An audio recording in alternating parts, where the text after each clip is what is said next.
I've often heard the word rainbow bridge tossed around. People who have animals who cross, they say that they've crossed the rainbow bridge. What are your thoughts on the veil in general, the rainbow bridge itself, just what it's like for an animal as opposed to a human to cross over to the so-called other side? I think it's really similar. And I think there's just like 1 degree of separation between the two. I think the veil, when I hear that, it reminds me of that Rumi quote that I'm totally butchering right now, so I'm just paraphrasing it. But it goes something to the effect of, our task is not to seek for love, merely to seek the barriers we have built against it.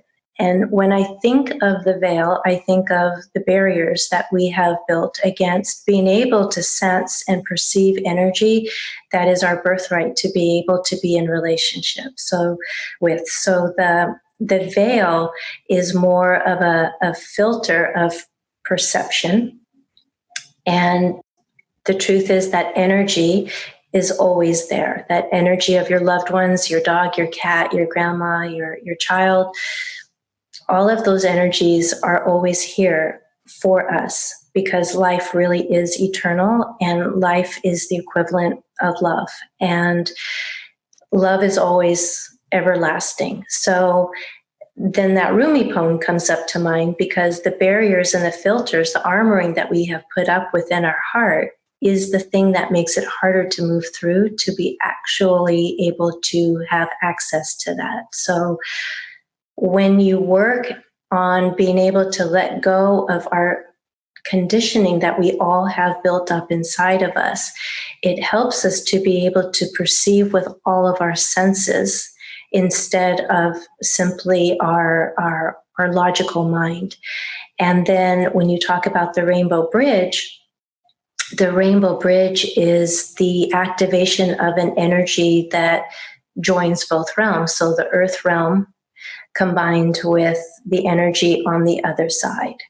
And that it's a spectrum of light, because really we're describing a spectrum of light that maybe in our earthly way of being in the world, it's really hard to perceive, and it's in fact invisible. But once they cross over and they are on the other side, they then go ahead in an even more heightened way than they did when they were in their body, use the language of emotions and all of our senses in its heightened form to be able to get our attention. So the veil is the limitation of perception, and the bridge actually is the thing that joins both sides. All right, perfect. Thank you. Now, I'm wondering too, do animals go to the same place, I guess, for lack of a better way to say that, as humans? I believe they do. I've always been able to tap into them, and I work as a psychic medium as well. And I always find when we fully show up and we bring the fullness of our presence to the intention to communicate, we can find them. And animals are so incredibly loving, and they go to an energy where they're just complete and utter love. And they've always been that. And I feel like they forget less of that than we do as humans. But very much when we pass on as well, we go into a field of energy that's pure love and pure potential and pure light. And they go to the same place. All right. Well, you just mentioned that you're a psychic medium, so I'm sure you're quite aware that people that you're reading for, they want proof. They want signs that you're actually talking to somebody that they know and that they're hearing things that you could not know. Is it the same with animals? Oh, very much. They give a lot of signs that you could not have any preconceived knowledge of. I worked with a beautiful golden retriever on the other side, and there obviously his people were crushed, and they just wanted to hear messages from him. And I heard the word or words, Lake Tahoe. And I mentioned that to them, and they said that they just got his ashes and they were getting ready to go to Lake Tahoe to release his ashes because that was his favorite place to be, and they had a cabin up there. And then they asked me if I could tell them if there was any animals that happened to be with him, and they wanted to know if his other dog was there, that their other dog that had crossed over. But instead I saw a cat, and I mentioned the cat, and they said that they didn't know about the cat, but this cat was standing side by side with a dog that was the dog's best friend that had crossed over, and the cat had gone missing and nobody had been able to find it. And the dog and the cat had been reunited, which is in that reading. That's how they found out that the kitty had actually crossed over. And the very next thing I heard was that they wanted to know if they had found, grandparents and loved ones on the other side. And somebody on the call was actually quite young. And I got pulled into her energy. She was in on the call, so she was listening, but not the primary person I was reading for.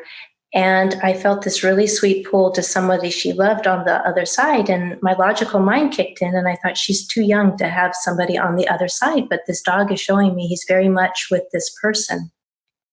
And it turned out her significant other, her boyfriend, had passed just a few months before. And the last thing she said to the golden retriever before he passed was to go find this person. And I could see the dog with this person on the other side that was actually quite young. And it was actually just a very heartwarming reading. Thanks for listening.